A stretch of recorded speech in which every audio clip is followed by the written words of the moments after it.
नमस्कार. जीवन संजीवनी हेल्थ या ऑफिशियल चॅनलमध्ये सर्वांचं स्वागत आहे.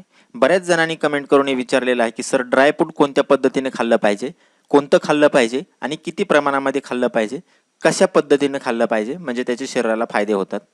तर बरेच जण ड्रायफ्रूट खात असतात, विविध कारणासाठी खातात. कुणी निरोगी राहावं म्हणून, कुणी उंची वाढावी म्हणून, बुद्धी वाढीसाठी ड्रायफ्रूट खातात. कारण या ड्रायफ्रूटमध्ये असे घटक असतात जे शरीरातील सर्व आपल्या गरजा ज्या आहेत ते पूर्ण करत असतात.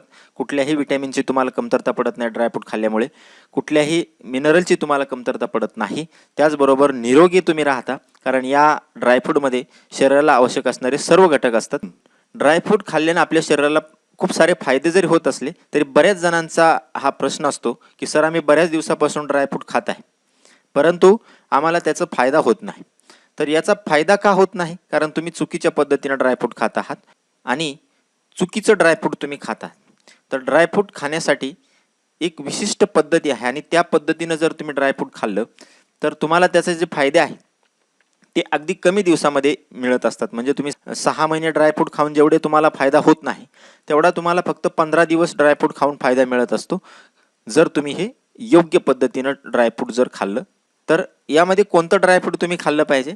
तर ड्रायफ्रूटमध्ये तुम्ही 4 घटक जे आहेत ते अवश्य खाल्ले पाहिजेत. इतरही घटक आहेत, परंतु हे 4 घटक तर तुम्ही अवश्य खाल्ले पाहिजेत. इतरही तुम्ही खाऊ शकता, तुमच्या परिस्थितीनुसार तुम्ही इतरही घटक तुम्ही घेऊ शकता. परंतु हे जे 4 घटक आहेत, हे 4 घटक ड्रायफ्रूटमधले नियमित जर खाल्ले तर त्याच्या शरीराला खूप सारे फायदे होतात. तर ही ड्रायफ्रूट खाण्याची पद्धत अशी आहे की 5 बदाम तुम्हाला घ्यायचे आहेत, 5 काजू घ्यायचे आहेत. आता ज्यांना पित्त प्रकृती आहे म्हणजे ज्यांना कफ होतो अशा व्यक्तींनी काजू जे आहेत ते कमी प्रमाणात जरी घेतले तरी चालतात. 5 बदाम, 5 काजू घ्यायचे आहेत आणि यामध्ये सर्वात महत्त्वाचा जो घटक आहे तो आहे अक्रोड. अक्रोड हे अनेक दृष्टीनं महत्त्वाचं आहे, म्हणून एक अक्रोड त्याच्यामध्ये आपल्याला टाकायचं आहे. एक अक्रोड फोडून यामध्ये टाकायचं आहे. काजू, बदाम आणि एक अक्रोड याला चांगलं भिजत घालायचं आहे आणि त्यामध्ये रक्तवाढीसाठी आपल्याला 10 ते 12 जे काळे मनुके आहेत ते याच्यामध्ये टाकायचे आहेत.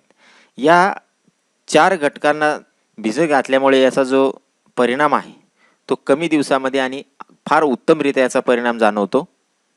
कमीत कमी 3 तास भिजवायचं आहे. सकाळी ड्रायफ्रूट खात असाल तर संध्याकाळीच हे तुम्हाला भिजत घालायचं आहे, किंवा जर तुम्ही संध्याकाळी ड्रायफ्रूट खात असाल तर सकाळी तुम्हाला हे भिजत घालायचं आहे आणि संध्याकाळी तुम्हाला हे खायचं आहे. हे ड्रायफ्रूट पाण्यात भिजत घातल्यामुळे याचे जे फायदे आहेत ते आपल्या शरीराला खूप फास्ट रीतीनं मिळतात. त्याचं पचन चांगल्या पद्धतीनं होतं. हे सर्व 3 तासापेक्षा जास्त भिजल्यानंतर हे जे पाणी आहे ते तुम्ही वतून द्या आणि बदामाच्या वरचं जे साल आहे ते काढून घ्या आणि याला चांगल्या पद्धतीनं चावून खा, गडबडीत खाऊ नका. आणि हे खाल्ल्यानंतर तुम्हाला शक्य असेल तर 1 कप दूध प्यायला विसरू नका. 1 कप दूध प्या. गाईचं दूध असेल तर अतिउत्तम.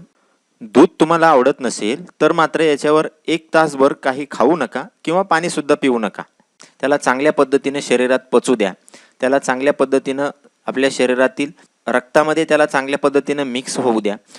त्यानंतर तुम्ही 1 तासाने वाटलंच तर नाश्ता करू शकता.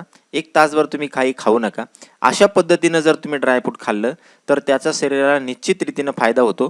तुम्ही करून बघा, फक्त 15 दिवस करून बघा. तुम्ही 6 महिनेपासून जरी ड्रायफ्रूट खात असले तरी त्याचा तुमच्या शरीरावर तेवढा परिणाम जाणवला नसेल जेवढा तुम्हाला 15 दिवसामध्ये जाणवेल. तर ड्रायफ्रूट तुम्ही अशा पद्धतीनं खा, तुम्हाला शरीराला तुमच्या चांगल्या पद्धतीनं फायदा होईल. आणि अशाच नवनवीन आणि उपयुक्त माहितीसाठी जीवन संजीवनी हेल्थ या ऑफिशियल चॅनलला लाईक आणि सबस्क्राईब करा. नोटिफिकेशनसाठी बेल आयकॉनवर क्लिक करा. धन्यवाद.